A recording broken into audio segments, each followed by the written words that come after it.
The invisible zipper foot really does do a perfect job getting your zipper placed exactly where it needs to go. Now, an invisible zipper itself, when it's closed up, really does not show any of the teeth. And to begin with, what I'm going to do is first start by taking an invisible zipper, and I like to press the coil so that it's somewhat flat, and I'm going to do that on both sides. The next thing you want to do is make sure that you've stitched your seam allowance within your fabric. And so I've taken the 2 pieces of fabric with a 5/8 of an inch seam allowance and stitched down it. Now this foot itself, when it's on the machine as you're stitching, has 2 different channels on the bottom that make guiding the zipper perfect.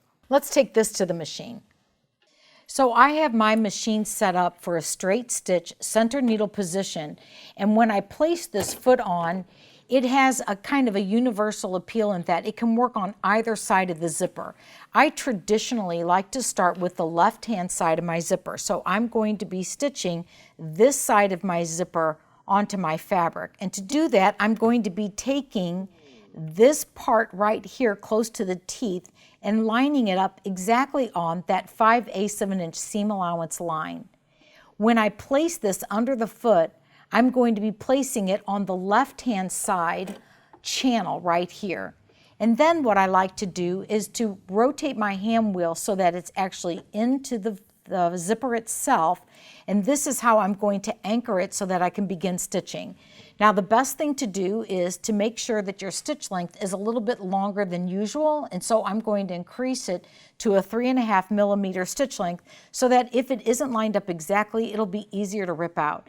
And now I'm just going to begin slowly stitching. Notice that as I'm stitching, this will curl up a little bit, but I'm always ensuring that I am lining up my teeth so that it's right on the stitching itself.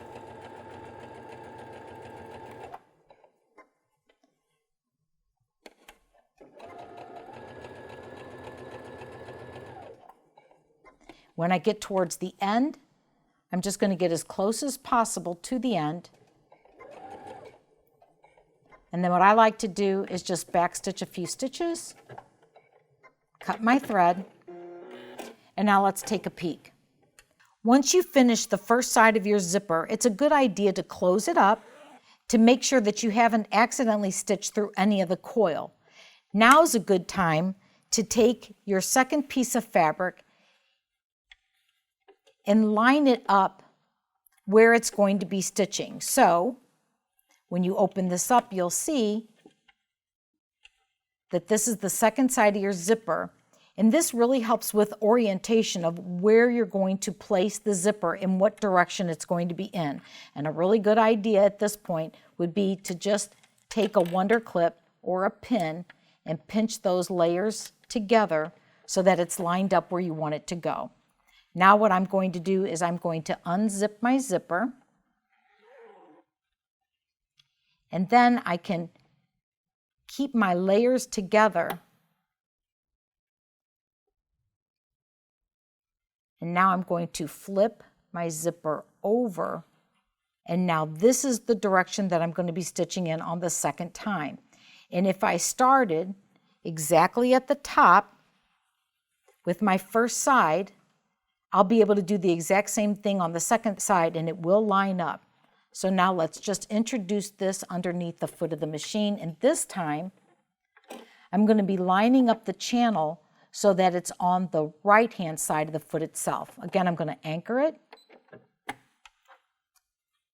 and just lift and sew down this side.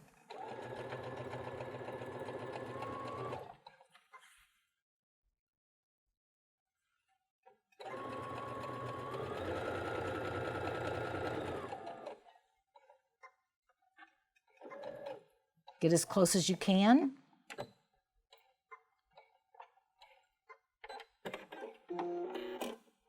And now let's take a peek at our zipper.